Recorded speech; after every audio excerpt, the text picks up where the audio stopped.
Maka puasa, saum harus pakai kolbu. Harus pakai kolbu, Pak.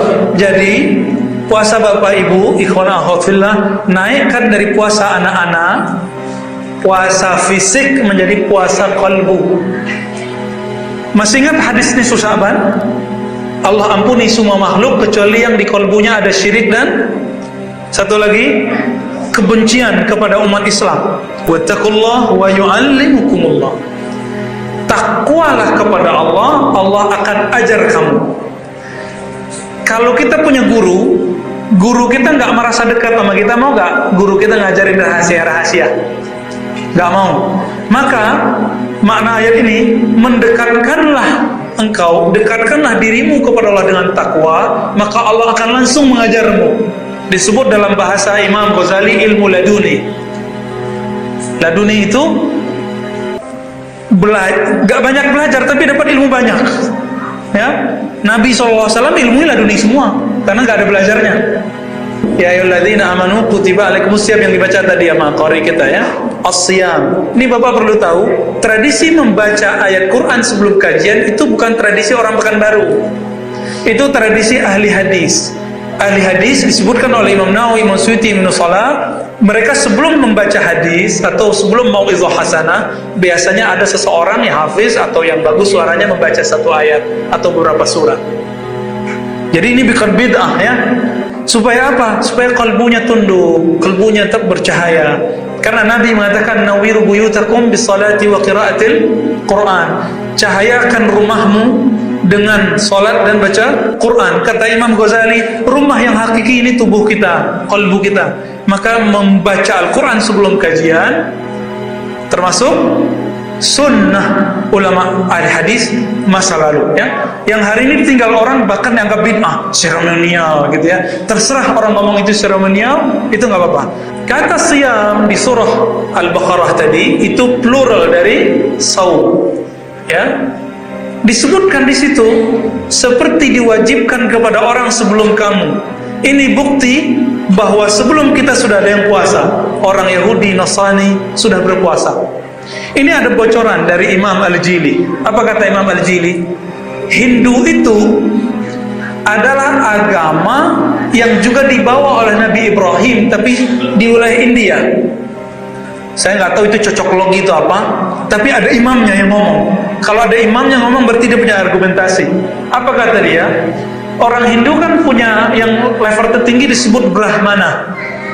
Brahmana itu kata Imam Al-Jili itu adalah Nabi Abraham Ibrahim. Brahmana. Wallahu a'lam. Cocok logi, cocok-cocokan atau emang cocok gitu ya? Karena dalam riwayat Imam Ibnu Katsir dalam kitab Al-Bidayah wa Nihayah dan Qasasul Anbiya disebutkan bahwa nabi-nabi, khususnya Nabi Ibrahim itu punya anak banyak.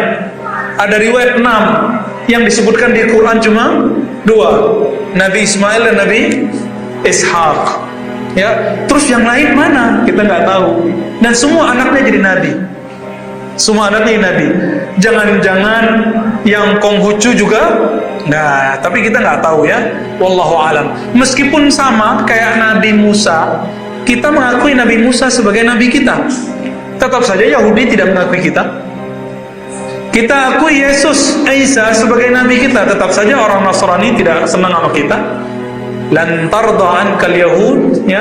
Orang Yahudi, Nasara nggak ridho. Sampai kapan? Tattabi'a millatahum, sampai kita ikut agama mereka. Sama, kita juga nggak ridho sama mereka kok. Benar nggak? Sampai mereka ikut kita, sama Pak. Itu sama, ya. Maka ya sudah, kul hatu burhanakum in kuntum shadiqin. Jika kita merasa benar, datangkan bukti dan dalilnya. Itu aja. Oke, kembali ke kata siang. Berarti sebelum kita Islam sudah ada yang mengamalkan puasa, ya. Saya pernah cerita di tempat lain, beberapa teman kita pendeta. Kita punya teman pendeta, Pak. Sekedar nanya-nanya, diskusi, kamu puasanya ada nggak sih? Ada. Puasanya enak, Pak. Habis maghrib sampai subuh. Ya, tinggal tidur aja ya. Yang penting puasa toh. Ada puasa. Ini bukti bahwa emang puasa sudah ada di perjanjian lama atau perjanjian baru. Gitu. Kalau orang Hindu, lebih banyak lagi puasanya. Di Banten sana, tempat kita tinggal di sana, orang Badui itu puasanya ada apa, wulungan apa sih namanya, 3 bulan Pak berturut-turut. Kalau mereka sudah puasa, kita gak boleh masuk ke kampungnya 3 bulan. Lebih lama lagi dari kita. Nah ini Bapak perlu tahu, orang yang rajin puasa firasatnya tinggi walaupun bukan muslim. Sakti kalau bahasa kita. Maka kesaktian itu bukan tanda kebenaran. Kasyaf bukan tanda kebenaran. Itu cuma hiburan-hiburan rohani Pak. Bisa benar bisa salah. Benar, tajam-tajam itu orang. Ya, sekali ketemu kita udah bisa cerita langsung semua. Pernah saya pulang dari bandara sampai ke arah Ciputat, sopirnya itu baca pikiran saya terus Pak. Baca pikiran kita, baca keluarga kita, baca nasab kita, baca semua. Akhirnya saya lihat dia, Pak, kamu amalannya apa sih? Apa kata dia? Mas, aku ini puasa hampir tiap hari, udah gak nikah 30-an tahun, sholat tahajud tidak ketinggalan. Wajar ya, tajam Pak. Ngelihat saya sekali langsung baca saya, baca orang tua saya, itu firasat namanya. Apakah itu menunjukkan dia benar? Belum tentu. Belum tentu Pak. Banyak kok yang bisa baca-baca begitu gak benar ya. Untungnya dia gak jadi dukun. Pas masuk ke komplek kita tinggal, kaget ya, lu ini pesantren toh. Jadi selama 1,5 jam perjalanan, dia menceramahi ustadz ternyata ya. Minta maaf dia Pak. Saya terima kasih, bilang makasih Pak ya. Jarang-jarang orang ceramahin saya ya. Kita ceramah mulu soalnya. Allahumma shalli ala Muhammad. Jadi puasa itu dalam satu riwayat asar ini lemah, tapi digunakan oleh para ulama untuk menjelaskan rahasia puasa. Jadi ada orang bertanya kepada Nabi, ya Rasulullah, ini lemah ya, kita ceritakan lemah. Kenapa kita ceritakan? Karena ini sering dipakai orang.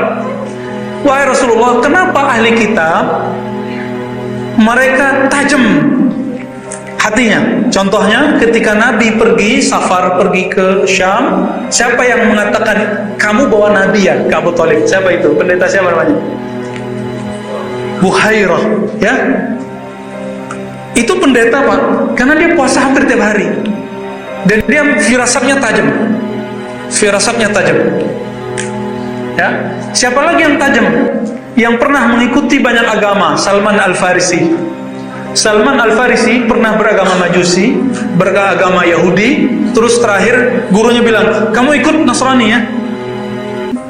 Kata yang Nasrani, udah mau wafat ya, nanti akan muncul Nabi di daerah yang banyak kurmanya. Di mana banyak kurma di Arab? Di Madinah, kota Yathrib. Maka pergilah dia ke sana. Firasatnya tinggi, ternyata umurnya lebih dari 200. Imam Zahabi menyebutkan umurnya 350. Ada riwayat 250. Saya kalau 300 susah percaya, Pak. Kalau 200 masih percaya. Ya. Di Mesir ada ulama namanya Imam Al-Aquri, umurnya hampir 150. Ada, belum lama. Masih tahun-tahun 50-an, Pak. 60-an, 70-an lah wafatnya ya. Nah, kembali ke saum ya. Apa yang harus kita pelajari dari kata saum ini? Yang harus kita pelajari kata saum, Nabi SAW mengajarkan cara puasa yang baru, tapi ternyata mirip juga dengan agama sebelumnya, Pak. Tadi masih ingat puasa dari kata apa? Upawasa, taqarrub ilallah, mendekatkan diri kepada Allah. Itu bahasa Sanskerta. Coba lihat, cek. Ini bukan cocok logi, emang cocok dia. Kutiba alaikumusiyam kama kutiba alal ladzina min qablikum la'allakum tattaqun. Diwajibkan puasa seperti orang terdahulu agar kamu bertakwa. Bertakwa itu artinya puasa, mendekatkan diri kepada Allah. Sama nggak? Sama, Pak. Cuma Nabi SAW datang dengan syariat baru, menghapus semua syariat yang lain. Kita cek puasanya orang Hindu beda-beda, namanya macam-macam sampai saya nggak hafal ya. Mereka ada puasa makan tapi minum boleh. Asik ya. Ada puasa ini itu tapi bolehnya cuma makan nasi putih atau susu putih, disebut mutih. Maka masuk, dan itu bertahan di tradisi Muslim Jawa, Kejawen, disebut puasa mutih. Ya, tapi beda mutihnya Kejawen dengan Hindu apa? Kalau Hindu setiap saat boleh minum yang putih-putih, Pak. Yang nggak boleh makan yang berat-berat, karbo daging itu nggak boleh. Kalau Kejawen Muslim, dia sudah diislamkan.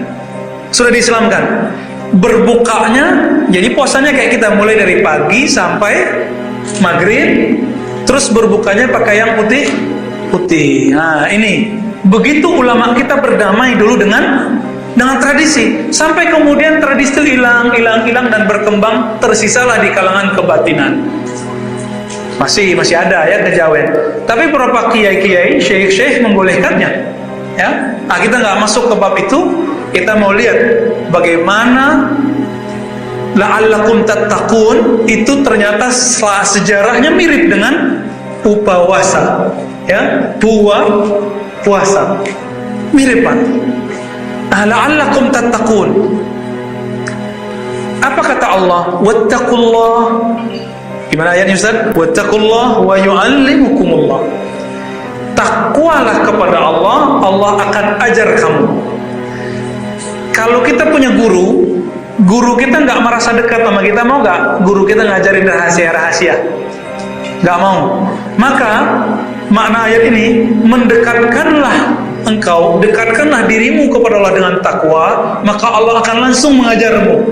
Disebut dalam bahasa Imam Ghazali ilmu laduni. Laduni itu gak banyak belajar tapi dapat ilmu banyak. Ya, Nabi SAW ilmunya laduni semua karena gak ada belajarnya. Nabi pernah sekolah nggak di UIN Suska, ya, atau di UI Jakarta, atau di UIN, atau di IKI Jakarta, atau di Darussunnah tempat saya ngajar? Nggak ada, Pak. Ada pesantren Gontor? Enggak. Nabi mengerti habatus sauda bisa jadi obat. Apa Nabi pernah ikut perdukunan atau pelatihan herbal? Enggak ya. Nabi mengerti titik-titik akupuntur yang disebut titik bekam. Apa Nabi pernah kursus ke Cina, kursus ke India? Kan enggak pernah. Nah ini yang disebut laduni ya. Dan ilmunya mirip dengan kenyataannya. Bapak makan Allah. Apa kata Nabi? At-taqwa hahuna. Takwa itu di sini. Nah, ini bagian akhir yang mau saya sampaikan. Puasa kita jangan lagi sama dengan puasa anak kecil. Ya, anak kecil ini gimana, Pak? Puasanya lapar dan haus. Masih ngeluh nggak anak kecil? Maka puasa kita nggak boleh ngeluh. Puasa kita harus taqarrub ilallah, harus taqwa bil qalbi. Jadi kalau diterjemahkan, berpuasalah kamu agar takwa, maksudnya berpuasalah lahir dan batin pakai kolbu. Gimana kalau pakai kolbu? Jika kita tidak mau berbuka dengan halal, dengan yang halal di rumah kan halal makanan kita, maka jangan rusak puasa dengan memandang yang haram. Jangan rusak puasa dengan mengatakan yang haram. Apa kata Nabi? As-siyamu junnah. Puasa itu junnah. Apa arti junnah? Junnah itu tameng, penutup. Jadi junnah jin itu mirip, Pak. Junnah jin, jannah mirip-mirip. Junun, ya. Junnah penutup, tameng, penahan. Kalau jin ketutup dari mata nggak bisa lihat. Kalau jannah, fala ta'lamu nafsum ma ukhfiya lahum, surah Sajadah. Tidaklah tahu seseorang apa yang disembunyikan dari dia. Dari apa? Dari janji-janji surga, kenikmatan surga. Jannah. Kalau junun, akalnya ketutup, Pak. Junun, kita sebut majnun orangnya. Sifatnya disebut junun. Junnah, ini tameng. Begitu kayanya bahasa Arab. Maka puasa, saum harus pakai kolbu. Harus pakai kolbu, Pak. Jadi puasa Bapak Ibu, ikhwana akhwat fillah, naikkan dari puasa anak-anak, puasa fisik menjadi puasa kolbu. Masih ingat hadis nisfu Sya'ban? Allah ampuni semua makhluk kecuali yang di kolbunya ada syirik dan satu lagi kebencian kepada umat Islam, kepada sesama saudara muslim. Kebencian.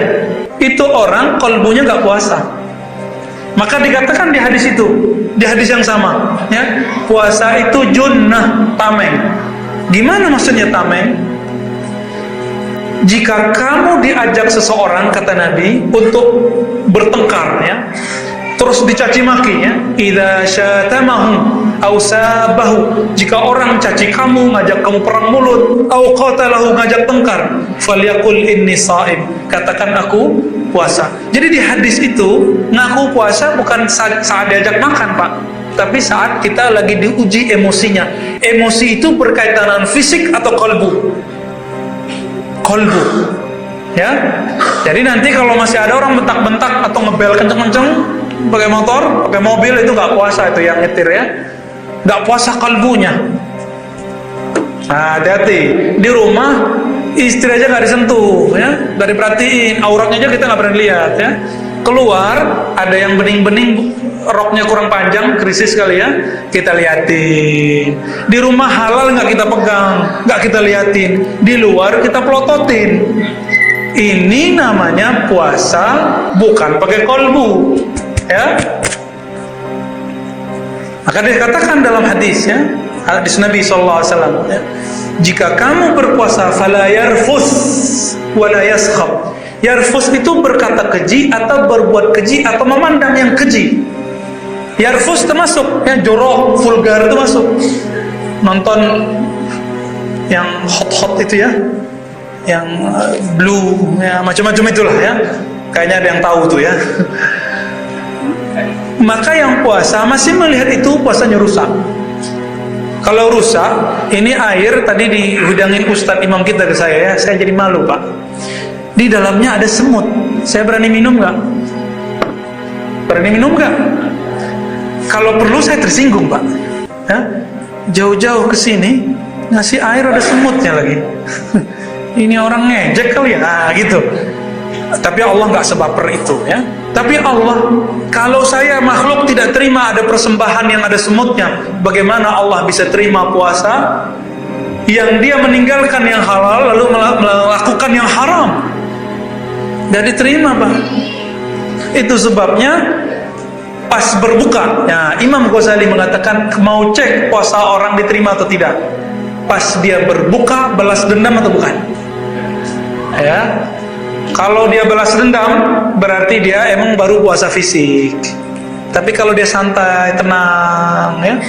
Nah, maka amalan sebelum berbuka salah satunya istighfar, Pak. Minta ampun, ya Allah, ampunkan aku jika puasa seharian ini kurang sempurna di mataku, kurang sempurna di telingaku, kurang sempurna di lisanku, kurang sempurna di seluruh tubuhku dan batinku.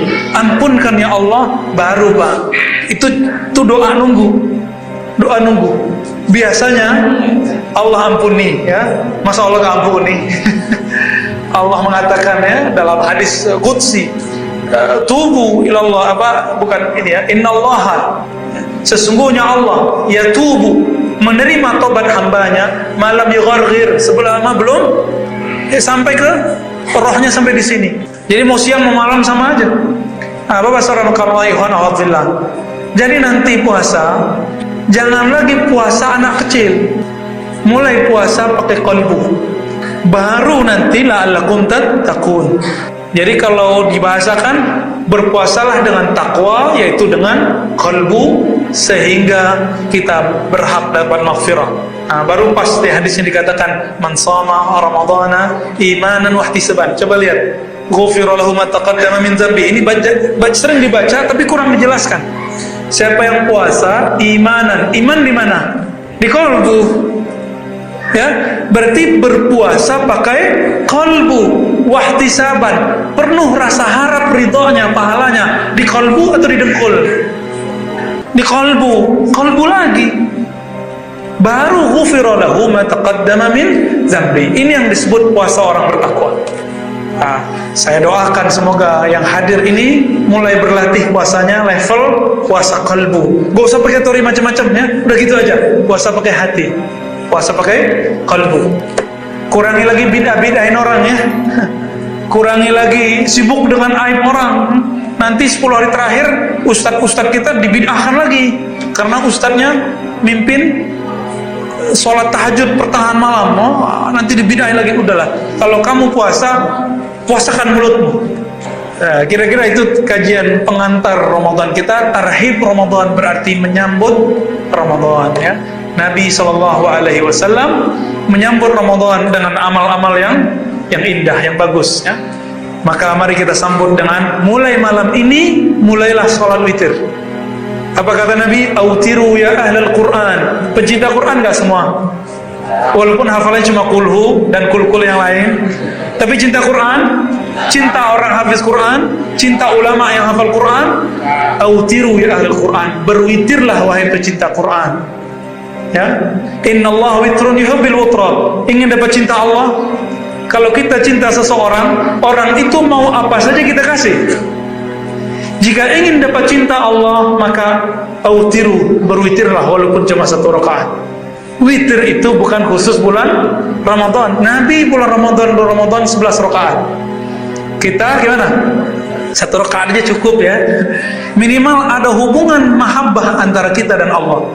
Kalau sudah istiqomah witir, rasakan hebatnya nanti. Kadang-kadang baru terbersit Allah sudah kasih.